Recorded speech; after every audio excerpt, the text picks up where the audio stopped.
ಸ್ನೇಹಿತರೆ, ಯಶಸ್ಸೆಂದರೇನು? ಅದು ಹಾಗೆಯೇ ಬರುವುದೇ? ಅದೃಷ್ಟದ ಕೈಗೊಂಬೆಯೇ? ಆಲಸ್ಯದ ಗೆಳತಿಯೇ? ಹೀಗೆ ನೂರಾರು ಏಳು ಬೀಳುಗಳ ನಡುವೆಯೂ ಬಿಡದ ಪ್ರಯತ್ನಕ್ಕೆ ಒಲೆಯುವ ಪರಮೇಶ್ವರ ಅದು. ಹೌದು, ನಾವು ಯಶಸ್ಸು ಬೇಕೆಂದು ಅದನ್ನು ಹುಡುಕಿ ಹೊರಟಾಗ ಅದರ ಅರ್ಥ ತಿಳಿದಿದ್ದರೆ ತಾನೇ ಅದರ ಅನುಭವವಾಗುವುದು. ಇಂದು ನಾವು ಗುರಿಯನ್ನೇನೋ ಇಟ್ಟಿದ್ದೇವೆ, ಆದರೆ ಪ್ರಯತ್ನದಲ್ಲಿ ಸೋತಿದ್ದೇವೆ. ಅದಕ್ಕೆ ಈ ಮಾತನ್ನು ತಿಳಿಯುವುದು ಯೋಗ್ಯ. Success follows one who does not take rest until his goal reach. ಸ್ನೇಹಿತರೆ, ನಾವು ಸೋತಿರುವುದಾದರೂ ಎಲ್ಲಿ? ಇಂದಿನ ಯುಗದಲ್ಲಿ ನಮಗೆ ಸೌಲಭ್ಯಗಳಿಗೆ ಕೊರತೆ ಇಲ್ಲ. ನಾವು ಹಲವು ಬಾರಿ ಸೋಲಿನ ನಿರಾಶೆಯಲ್ಲಿ ಸಿಲುಕಿದ್ದೇವೆ. ಇದಕ್ಕೆ ಕಾರಣ ಹುಡುಕಿದರೆ ಅಚ್ಚರಿಪಡುತ್ತೇವೆ. ಆಲಸ್ಯ, ಸೋಮಾರಿತನ, ಸಾಮಾಜಿಕ ಮಾಧ್ಯಮಗಳ ಅತಿಬಳಕೆ, ದುರ್ಬಲ ಮನಸ್ಸು, ಸಮಯ ನಿರ್ವಹಣೆಯಲ್ಲಿ ವೈಫಲ್ಯ, ಅಹಂಕಾರ, ಅಂಧವಿಶ್ವಾಸ, ಕೆಟ್ಟ ಹವ್ಯಾಸಗಳು. ಸ್ನೇಹಿತರೆ, ನಿಜ ಹೇಳಬೇಕೆಂದರೆ ಪಟ್ಟಿ ಇನ್ನೂ ಬೆಳೆಯುತ್ತಾ ಹೋಗುತ್ತದೆ. ಆದರೆ ನಾವು ಇಲ್ಲಿಯೇ ತಡೆಯೋಣ ಮತ್ತು ನಮ್ಮ ಗೆಲುವಿನತ್ತ ಚಿತ್ತ ಹರಿಸೋಣ. ಸ್ನೇಹಿತರೆ, ನಮ್ಮಲ್ಲಿನ ಶಕ್ತಿಯನ್ನು ಒಂದು ಬಾರಿ ನಾವು ಸಂಪೂರ್ಣವಾಗಿ ಬಳಸಿದ್ದೇ ಆದಲ್ಲಿ ನಾವು ಅದ್ಭುತಗಳನ್ನು ಸೃಷ್ಟಿಸಬಲ್ಲೆವು. ಆದರೆ ನಾವು ಮೈಗಳತನವನ್ನು ಹೊಂದಿಕೊಂಡಿದ್ದೇವೆ. ನಮ್ಮಲ್ಲಿನ ಕಿಚ್ಚನ್ನು ಬೂದಿಯಿಂದ ಮುಚ್ಚಿದ್ದೇವೆ. ನಮ್ಮನ್ನು ಬದಲಿಸಲು ಯಾರಾದರೂ ಬರುತ್ತಾರೆ ಅಥವಾ ಯಾವುದಾದರೂ ಘಟನೆ ನಮ್ಮ ಜೀವನದ ಟರ್ನಿಂಗ್ ಪಾಯಿಂಟ್ ಆಗಬಹುದು ಎಂದು ಕಾದಿದ್ದೇವೆ. ಕಾಯುತ್ತಲೂ ಇದ್ದೇವೆ. ನಿಲ್ಲಿ, ಮುಂದೆ ಕಾಯಬೇಡಿ. ಕಾಯುವುದು ಬೇಡವೇ ಬೇಡ. ಎಲ್ಲ ಅವಕಾಶಗಳು ನಮ್ಮ ಮುಂದಿವೆ. ನಿಜ ಹೇಳಬೇಕಂದ್ರೆ ನಮ್ಮನ್ನು ಬದಲಿಸಲು ಆ ಭಗವಂತನೂ ಬರಲ್ಲ.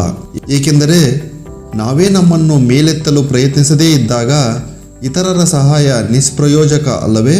ಈಗಾಗಲೇ ಎಷ್ಟೋ ಅವಕಾಶಗಳು ನಮ್ಮ ಕೈತಪ್ಪಿ ಹೋಗಿದೆ. ಮುಂದಿನವುಗಳನ್ನು ಬಿಡದೆ ಬಿಗದಪ್ಪಿಕೊಂಡರೆ ಯಶಸ್ಸು ಖಂಡಿತ ಸಾಧ್ಯ. ಹೀಗೆ ಕಷ್ಟದ ಜೀವನದಲ್ಲಿಯೂ ಯಶಸ್ಸನ್ನು ಸಾಧಿಸಿದ ಒಬ್ಬ ಅಂಗವಿಕಲನ ಕತೆ ನಿಮಗೋಸ್ಕರ. ಸ್ನೇಹಿತರೆ, ಅಂದು ಆ ನಗರದ ಪ್ರಸಿದ್ಧ ಕ್ರೀಡಾಂಗಣದಲ್ಲಿ ಫುಟ್ಬಾಲ್ ಆಟ ಇತ್ತು. ಅಂದು ಆಡಲಿರುವ ಆಟಗಾರ ಅಂತಾರಾಷ್ಟ್ರೀಯ ಮಟ್ಟದಲ್ಲಿ ಹೆಸರು ಮಾಡಿದ್ದ.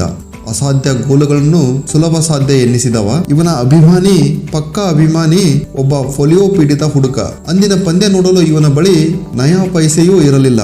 ಅಲ್ಲಿ ಇಲ್ಲಿ ದುಡಿದು ಸ್ವಲ್ಪ ಹಣ ತಂದು ಕಡಿಮೆ ಇದ್ದರೂ ಕಾಡಿ ಬೇಡಿ ಟಿಕೆಟ್ ಪಡೆದ ಮತ್ತು ಕ್ರೀಡಾಂಗಣಕ್ಕೆ ಬಂದು ಗ್ಯಾಲರಿಯಲ್ಲಿ ಕುಳಿತ. ಪಂದ್ಯ ಆರಂಭಗೊಂಡಿತ್ತು. ಈ ಹುಡುಗನ ಬಳಿ ಒಂದು ತುಂಡು ಬ್ರೆಡ್ ಬಂದು ಬಿತ್ತು. ಅದು ಯಾರೋ ಮೇಲಿಂದ ಶ್ರೀಮಂತರ ಹುಡುಗ ಎಸೆದದ್ದಾಗಿತ್ತು. ಅರ್ಧ ತಿಂದಿದ್ದರೂ ಅದನ್ನು ಲೆಕ್ಕಿಸದೆ ಎಂಜಲನ್ನದೆ ಗಬಗಬನೆ ತಿಂದು ಮುಗಿಸಿದ. ಪಾಪ ಆ ಹುಡುಗ ಬೆಳಗ್ಗೆಯಿಂದ ನೀರನ್ನು ಬಿಟ್ಟರೆ ಹೊಟ್ಟೆಯಲ್ಲಿ ಏನೂ ಇರಲಿಲ್ಲ. ಇದ್ದ ಹಣವನ್ನೆಲ್ಲ ಟಿಕೆಟ್ಗಾಗಿ ಖರ್ಚು ಮಾಡಿದ್ದ. ಕ್ರೀಡಾಂಗಣದಲ್ಲಿ ಪಂದ್ಯದ ರೋಚಕತೆ ಪಡೆಯಲು ಆರಂಭಿಸಿತು. ಅದ್ಭುತ ಆಟದಲ್ಲಿ ತಾನೂ ಪಾಲ್ಗೊಂಡಂತೆ ಭಾಸವಾಯಿತು ಈ ಹುಡುಗನಿಗೆ. ಇವನ ಪ್ರಸಿದ್ಧ ಆಟಗಾರ ಸಿಕ್ಕಾಪಟ್ಟೆ ಗೋಲುಗಳನ್ನು ಹೊಡೆದ ಮತ್ತು ಅಂದು ಅವರ ತಂಡವೇ ವಿಜಯಿಯಾಯಿತು. ಪಂದ್ಯ ಪುರುಷ ಪ್ರಶಸ್ತಿಯೂ ಅವನಿಗೇ ಲಭಿಸಿತು. ಈ ಹುಡುಗನಿಗೆ ಖುಷಿಯೋ ಖುಷಿ. ಪಂದ್ಯ ಮುಗಿದ ನಂತರ ಪ್ರಸಿದ್ಧ ಆಟಗಾರನನ್ನು ಎಲ್ಲರೂ ಮುತ್ತಿದರು. ಅವನಿಂದ ಆಟೋಗ್ರಾಫ್ ಪಡೆಯುತ್ತಿದ್ದರು. ಇವನು ಸಂಧಿಯಲ್ಲಿ ನುಗ್ಗಿ ಅವನ ಬಳಿ ಬಂದು ಸಹಿ ಪಡೆಯಲಿಲ್ಲ. ಒಂದು ಬಾರಿ ಕಾಲು ತಟ್ಟಿ ಕರೆದ. ಆ ಪ್ರಸಿದ್ಧ ಆಟಗಾರ ಇವನತ್ತ ನೋಡಿದ. ಏನು ಎಂದ. ಈತ ಸುಮ್ಮನಾದ. ಮತ್ತೆ ಕಾಲು ತಟ್ಟಿದ. ಆತ ಇವನತ್ತ ನೋಡಿದಾಗ, ನಾನು ನಿಮ್ಮ ಅಭಿಮಾನಿ ಎಂದು ಈ ಹುಡುಗ ಹೇಳಿದ. ಆಟಗಾರ ಮುಗುಳ್ನಗೆ ಬೀರಿ ಮತ್ತೆ ಆಟೋಗ್ರಾಫ್ ನೀಡುವಲ್ಲಿ ಮಗ್ನನಾದ. ಈ ಹುಡುಗ ಸುಮ್ಮನಿರದೆ ಮತ್ತೆ ಕಾಲು ತಟ್ಟಿದ. ಇಂದು ನೀವು ತುಂಬಾ ಚೆನ್ನಾಗಿ ಆಡಿದಿರಿ ಅಂದ. ಆಟಗಾರನಿಗೆ ಇವನದು ಕಿರಿಕಿರಿ ಎನಿಸಿತು. ಇವನು ಮತ್ತೆ ಪದೇ ಪದೇ ಕಾಲು ತಟ್ಟಿದಾಗ ಸಿಟ್ಟಿನಿಂದ ನೋಡಿದ ಆಟಗಾರ, ಆಗ ಆ ಹುಡುಗ ಆಟಗಾರನಿಗೆ ಹೇಳ್ತಾನೆ, ನಾನು ಒಂದಿಲ್ಲೊಂದು ದಿನ ನಿಮ್ಮ ಎಲ್ಲಾ ಸಾಧನೆಗಳನ್ನು ಮುರಿದು ಹಾಕುತ್ತೇನೆ. ಆಟಗಾರ ಇವನ ಹರಿದ ಬಟ್ಟೆ, ಡೊಂಕಾದ ಕಾಲು, ಮಸಿ ಬಳಿದ ಮುಖ, ಆದರೂ ಅವನಲ್ಲಿ ಚಿಮ್ಮುತ್ತಿರುವ ಉತ್ಸಾಹ ನೋಡಿ ಅವಕ್ಕಾದ. ಕೆಳಗೆ ಕುಳಿತು ನಸುನಕ್ಕು ಸಾಧಿಸು ಎಂದು ಆಶೀರ್ವದಿಸಿ ಮುನ್ನಡೆದ.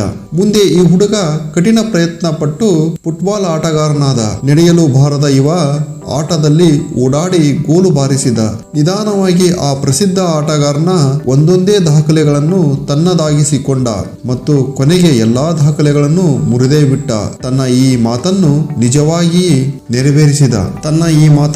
ನಿಜವಾಗಿಸಿದ. ಆತನನ್ನು ಒಂದು ಸಂದರ್ಶನದಲ್ಲಿ ಕೇಳಿದರು, ನಿಮ್ಮ ಸಾಧನೆ ಹೇಗೆ ಸಾಧ್ಯವಾಯಿತು? ಆಗ ಈ ಹುಡುಗ ಹೇಳಿದ, ನಾನು ಅತ್ಯಂತ ಎತ್ತರದ ಗುರಿಯನ್ನು ಇಟ್ಟುಕೊಂಡಿದ್ದೆ. ಮತ್ತು ಅದನ್ನು ಸಾಧಿಸಲು ಸತತವಾಗಿ ಪ್ರಯತ್ನಿಸಿದೆ. ಆ ಸಾಧಕ ಬೇರಾರೂ ಅಲ್ಲ, ಜಗದ್ವಿಖ್ಯಾತ ಫುಟ್ಬಾಲ್ ಆಟಗಾರ ಓಜೆ ಸಿಂಪ್ಸನ್ ಆಗಿದ್ದ. ಅವನು ಒಂದು ಸಂಕಲ್ಪ ತೊಟ್ಟಿದ್ದ. ಅದನ್ನು ಸಾಧಿಸಲು ವಿಚಲಿತನಾಗದೆ ಪರಿಶ್ರಮದ ಮೂಲಕ, ಪ್ರಯತ್ನ ಮೂಲಕ ಸಾಧಿಸಿದ.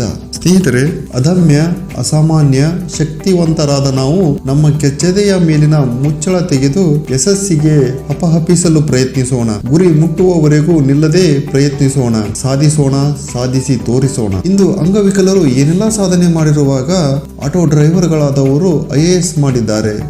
ಶತದಡ್ಡರು ಕೋಟ್ಯಾಧಿಪತಿಗಳಾಗಿರುವಾಗ, ಚಹಾ ಮಾರಿದವರು ಪ್ರಧಾನಿಯಾಗಿರುವಾಗ, ಪೇಪರ್ ಹಂಚಿದವರು ರಾಷ್ಟ್ರಪತಿ ಆಗಿರುವಾಗ ನಾವು ಸುಮ್ಮನಿದ್ದರೆ ಯೋಗ್ಯವೇ? No, never. ಬನ್ನಿ ಬದಲಾಗೋಣ. ನಂತರ ಎಲ್ಲವನ್ನೂ ಬದಲಿಸೋಣ. ಸ್ನೇಹಿತರೆ, ಹೇಗೆನಿಸಿತು ಈ ಕತೆ? ಈ ಕತೆ ಇಷ್ಟವಾದರೆ ಒಂದು ಲೈಕ್ ಬಟನ್ ಅನ್ನು ಒತ್ತಿ ಹಾಗೂ ನಿಮ್ಮ ಅಭಿಪ್ರಾಯಗಳನ್ನು ಕಮೆಂಟ್ ಬಾಕ್ಸ್ನಲ್ಲಿ ಬರೆಯಿರಿ. ಮತ್ತು ಇನ್ನಷ್ಟು ಇದೇ ತರಹದ ಕತೆಗಳಿಗಾಗಿ ನಮ್ಮ ಚಾನಲ್ ಅನ್ನು ಸಬ್ಸ್ಕ್ರೈಬ್ ಮಾಡಿ. ಮತ್ತೆ ಸಿಗೋಣ ಮುಂದಿನ ವಿಡಿಯೋದಲ್ಲಿ. ಅಲ್ಲಿಯ ತನಕ ಧನ್ಯವಾದಗಳು.